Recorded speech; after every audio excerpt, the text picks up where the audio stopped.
We got wrestling couples breaking up, DragonBall Z, the WWE with more firings of head honchos, and a new base project getting postponed. All that and more on this episode of Tap Out Talk.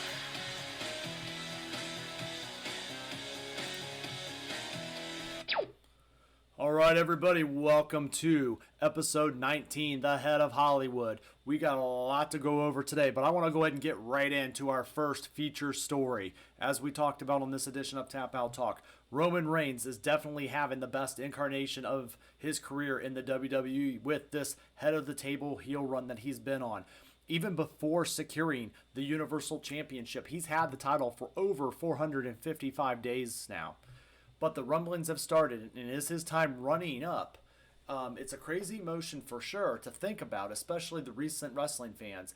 He has been such a staple in the overall program, and I've said it before here on the show. He really has been the best thing going on in the WWE product today, and that's why Friday night has been the delight. So after the other night's promo on SmackDown, people are starting to wonder if Roman could leave. His promo was a little bit of a mysterious and a little bit cryptic, and you got to think the WrestleMania world has been rumbling with this Roman versus The Rock and thinking that this would happen in WWE, but one might suggest that this may actually be happening instead on a bigger screen and a bigger stage, that is Hollywood Hills. So here is the message. If you guys missed it on SmackDown, a lot of people in the Twitterverse have caught on. And you can still catch it, I believe, on the WWE Fox's Twitter account because they reposted it. And if I quote the post, "I am your tribal chief. I'm the greatest of all time. And when my days are done around here, which could be sooner than later, the whole world will acknowledge me." There are certainly those that believe this is just another way to get heat for Reigns and the product. But it must be stated that he is leaving very soon, though. He has left to work in the past for like movies such as Hobbs and Shaw, something that, he has a charisma and a passion for, very much like his cousin, The Rock. And he's got a doorway right into Hollywood with Rock and Cena. It was with The Rock that he also, of course, worked on Hobbs and Shaw. The ensuing storyline involving Brock Lesnar took an interesting turn, and it was told to the audience by Kayla Braxton in an episode end of SmackDown the other night that Brock Lesnar was released from his suspension and he would be returning to SmackDown next week. Next week's Reigns is now set to face Sami Zayn due to him being the winner of the First Contender Battle Royal. And Zayn won that Battle Royal the other night. But what does Brock's presence mean for the head of the table? And can he be the one to dethrone the tribal chief? Questions, and overall pretty good way to get people to tune in, right? So that's a hook in the business.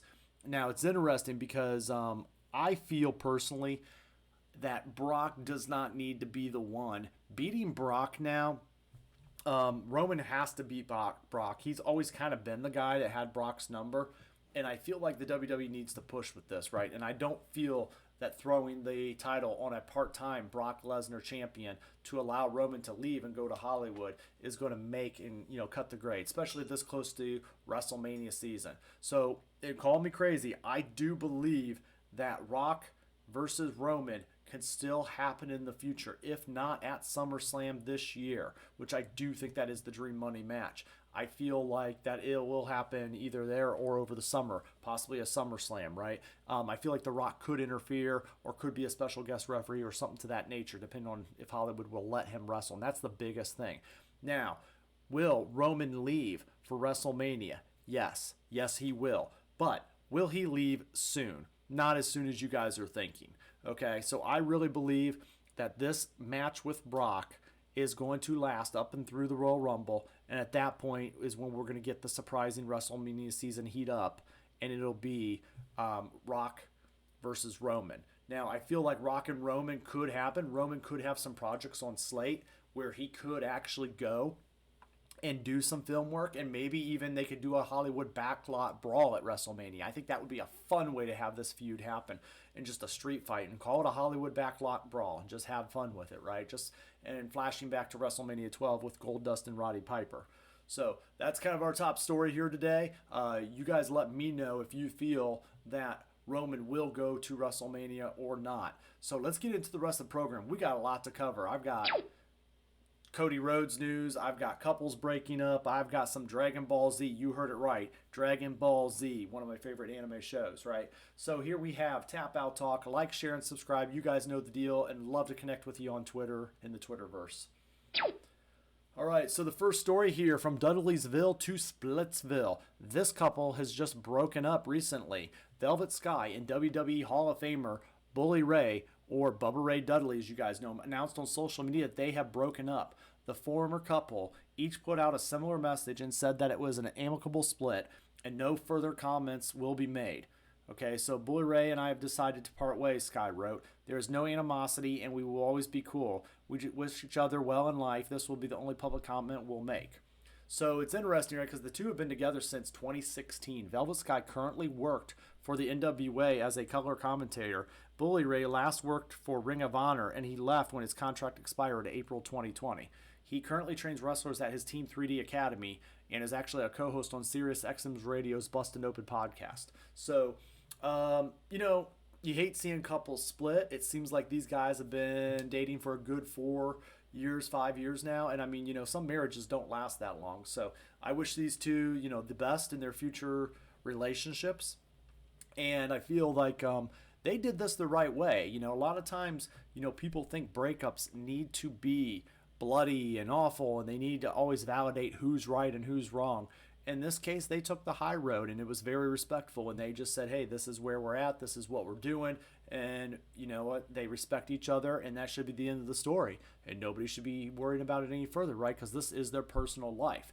A lot of you guys probably didn't even realize that they were a dating couple, but it is from Dudleyville to Splitsville. So let's move on to our next story and hit the road. Our next story, again, I love, is Dragon Ball Z.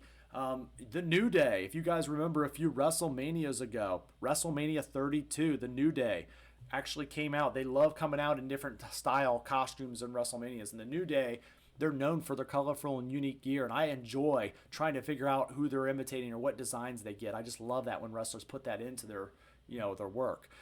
They paid tribute to many other things throughout their career with their gear, but one notable was a bit of a pushback at first. And the Luminardi podcast recently spoke to Big E, where he admitted that his faction received some pushback from the WWE for the WrestleMania 32 Dragon Ball Z gear. You might remember that one. It's where they fell out of the big box of cereal, right?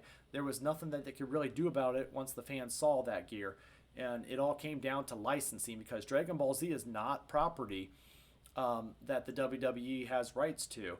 Then again, that also seems that the reason behind many things around Vince McMahon's company, right?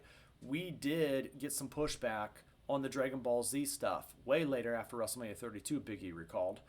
But we're of the impression, especially for WrestleMania, where it's a one-off, and it's like, well, once you're out there and wear it, you can yell at us all you want, and you can yell us to stop it, but it's a one-off. We're done with it anyways. So it's kind of like, hey, you just went ahead and you got what you needed and you're good, right? And the fans remember this kind of thing. So, and he goes on and he continues, says, I will say that I like the fact that Mattel, and I liked when Mattel can make all the elements for action figures. So I was a little bummed that they couldn't make Dragon Ball Z shells, even though, like that, the packaging for the gear came in the Budios box. And you open it up, which is very fitting because we came out of the Budios box at that same WrestleMania in Dallas, I believe. So sometimes we get flagged. I feel like there's only been like 2 or 3 instances I can think of where it's never really been a big deal. And it's just sometimes it gets flagged and sometimes it doesn't. So, a lot of times, copyrights are interesting, right? And, it's a form of flattery, I always say, So when somebody kind of, there's a difference between stealing and deliberately trying to make money off it versus a form of flattery. And I think that's imitation is flattery in the best way.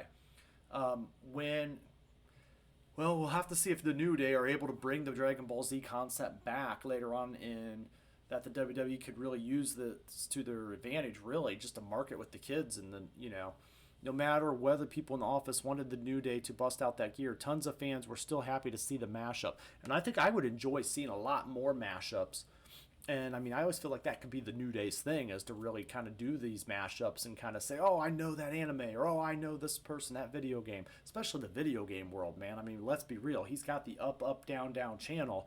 That right there seals the deal for him being able to do imitations in his entrances. I want to go ahead and I want to get into the next story. So we're going to go from some company decision news to a little more company decision news. So I was shocked to find out over the weekend that the WWE released a lot of office workers recently, but this included Stan Stansky, who was the WWE Senior Vice President of Creative Services, okay? And due to the employees' belief that no one was safe from getting released in the WWE.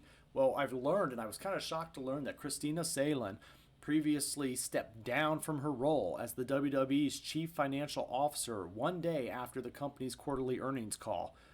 Frank A. Riddick will take over her role as she steps down.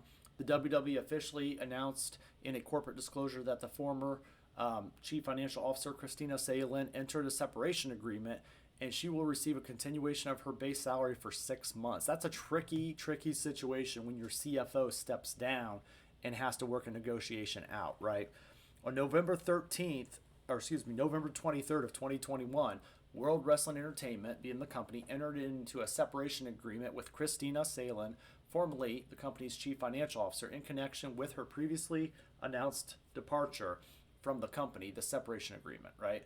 Under the terms of the separation agreement, Ms. Salen will receive a continuation base salary, health insurance coverage for a period of 12 months. She will be paid cash in the amount of $413,000 for certain forfeited restricted stock options that will be eligible for a payment in respect, and her incentive bonus for 2021. To be determined by the compensation committee and the board of directors, and currently estimated at $431,200. In each case payable on or before March 31st, 2022. That's a lot of lingo there, right, guys? All payments are subject and applicable to employment tax holdings. The separation agreement contains other standard provisions, including maintaining Ms. Salen's intellectual property, confidentiality, and non-solicitation obligations. The separation agreement is terminable by Ms. Salen until November 26, 2021. Okay, so it's an interesting note, right? There's a lot of words there. Now, I have been on the phone with Christina Salen on some business calls. So I've been on the phone with her. She was okay. Like, she, just really was going over the numbers and stuff when we've had these calls, and just going over those kind of, things you would hear at stock meetings, right? And how the company's doing. And she would just, give the number report. Seemed like she was doing an okay job. Did seem like, interaction was minimal. It was said that Christina Salen was not well liked in the WWE. So, I wonder, outside of the public face, if people just did not like her or did not get along with her. And if they said, you know what, we want you out. We don't want you doing this job anymore. And they worked on a settled separation, right? We wonder what is next in store for her now that she's no longer with the company. I'm sure, when you work for a first-class organization like the WWE, you're going to have options, right? Because that's on your resume. So when you have a long-tenured career or you have those options, somebody will pick her up, and, assuming that she'll interview well and do things the right way. So wish Christina the best in her future endeavors, and be interested to see whose voice we're going to hear on the next one, which should be this Frank guy. So let's move on. And from attacking the upper offices all the way to another type of attack that happened in WWE this last week. The Seth Rollins attacker has been revealed, and he also has given us a motive for attacking Seth Rollins on Monday Night Raw last week. It went all over the Twitterverse and all over social media, and we found his name is now Elijah Spencer, who jumped the WWE superstar Seth Rollins. He jumped over the barricade and chased him down in the ramp this past Monday, and he has issued an apology over the incident. A 24-year-old claimed that he was catfished on social media, and which then prompted him to attack Seth Rollins on Monday night. Now, Rollins' attacker is able to speak about the matter, and he seems apologetic. I apologize. He said, I apologize to the WWE for my actions. Spencer told Daily News. I had a legitimate beef, but as a grown man, I could have settled it in a different way. If I saw him today, I wouldn't attack him. I've moved on. Well, that's very nice of Elijah Spencer. Spencer was 24, and after attacked Rollins, after jumping the barricade on the November 22nd episode of the Raw, and he ran right down the ramp and just football tackled Rollins. He tackled Rollins from behind while the former WWE champion was making his way to Gorilla. Security intervened and prevented the attacker from causing damage to the superstar. He later released a bizarre video that was actually seen. You guys can kind of Google it and find it, wherein he claimed that he had legitimate beef with the former WWE champion, and he also thanked WWE officials for taking me off Colby Lopez, which is Seth Rollins' real name. The strangest part of the video, though, came when the 24-year-old said he did it for Rikishi. I did it for The Rock. I did it for all my tribal family. Okay, obviously imitating an old school promo from Survivor Series years ago on who rolled over Stone Cold Steve Austin with the car. Rollins, on the other hand, spoke to TMZ that day after the incident. He admitted that the encounter scared him a little. He goes, "It's terrifying, brother." A 35-year-old said. He continued, no serious injuries, nothing like that. I was safe.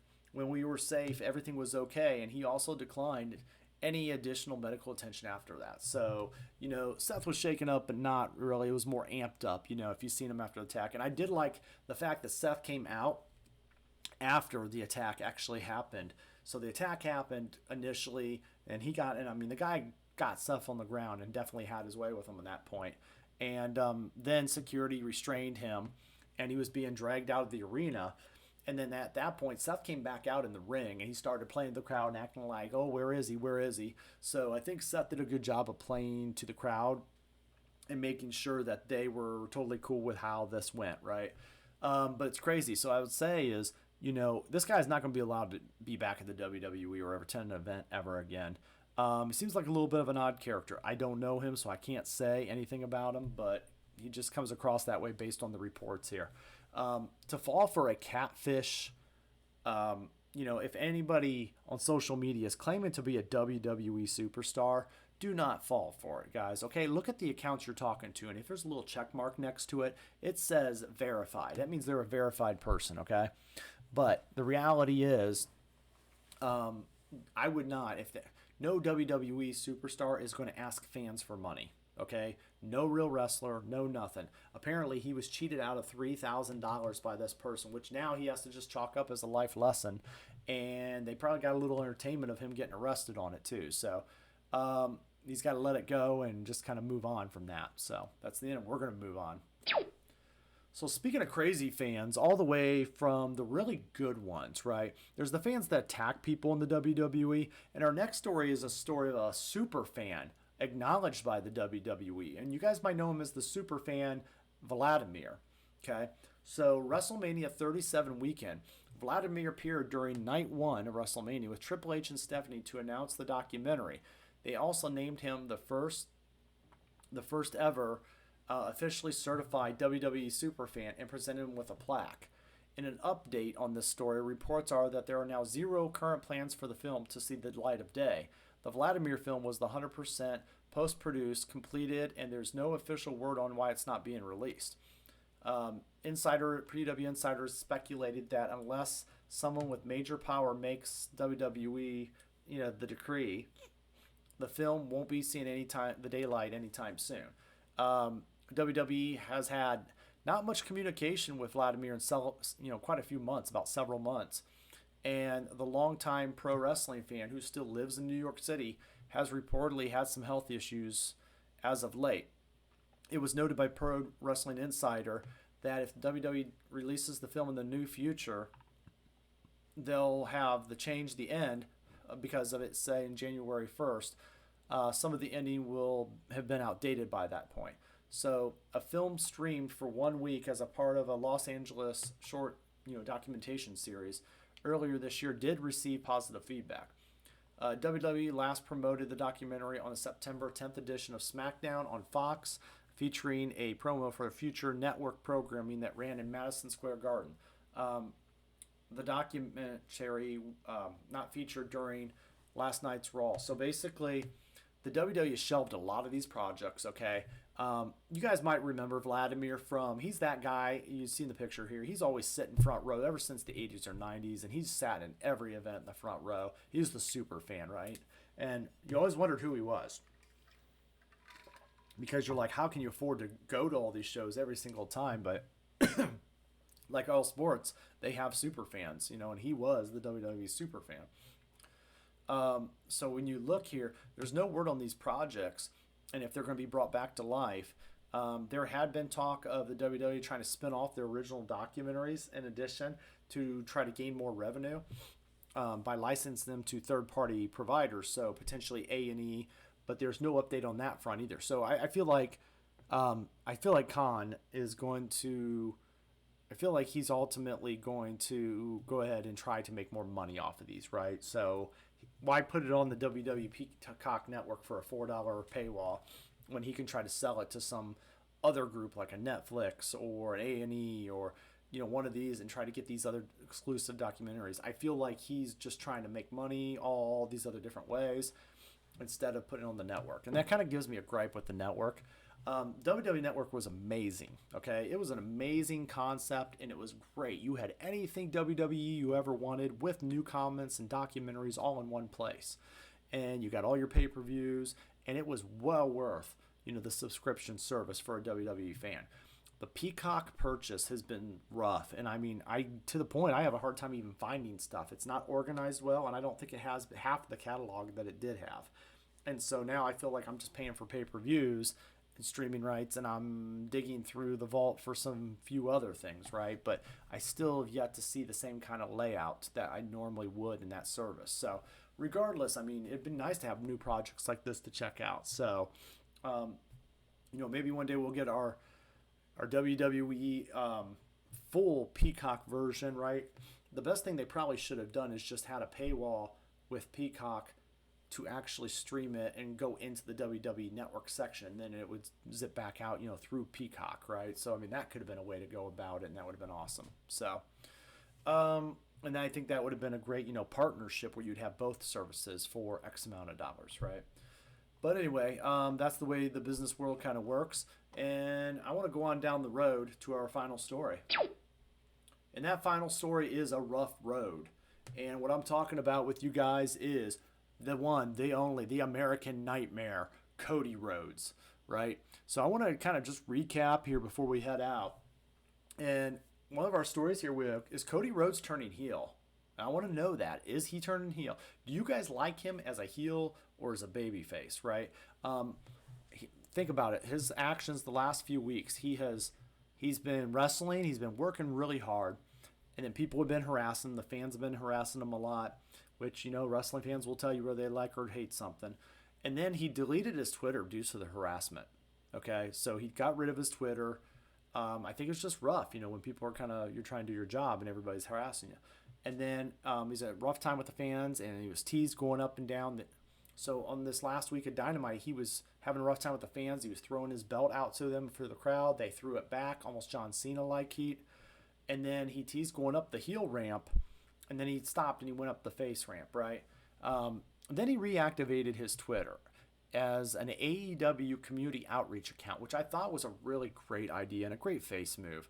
So now you take all these hundreds of thousands of followers that you have and you say, well, I'm not going to be on social media anymore, but you know what? Let me use my powers for good, and let me use this as the AEW community outreach account that I can transition it over and give it some good use in the world. So good for Cody for doing that and turning a bad thing into a good thing instead of just quitting and abandoning it.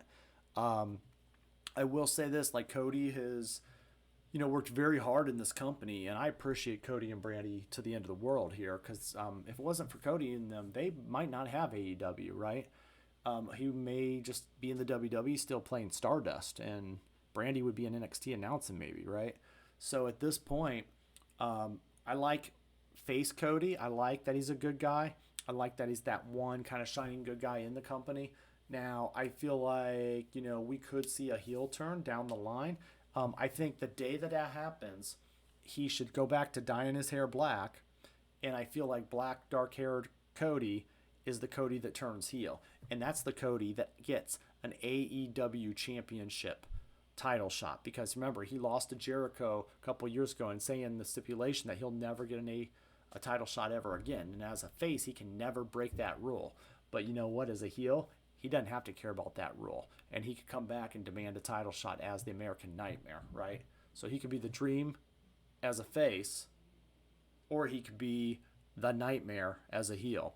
You guys decide. But I do feel like there's still some value at Cody as the face, and I do believe that we'll eventually get to the heel side of that, and that's where you're going to see a little bit more of that darker work and that darker, look and stuff. And I feel like Brandy will fit right in with it, being perfectly right there by her side. Well, guys, that's the end of the road, and I know that was a rough Rhodes, but Cody Rhodes there. And then let's go ahead and head down the line to the end, because it's been great having you guys, and I just want to say like, share, subscribe. And this has been Tap Out Talk, and it's not goodbye, it's game over.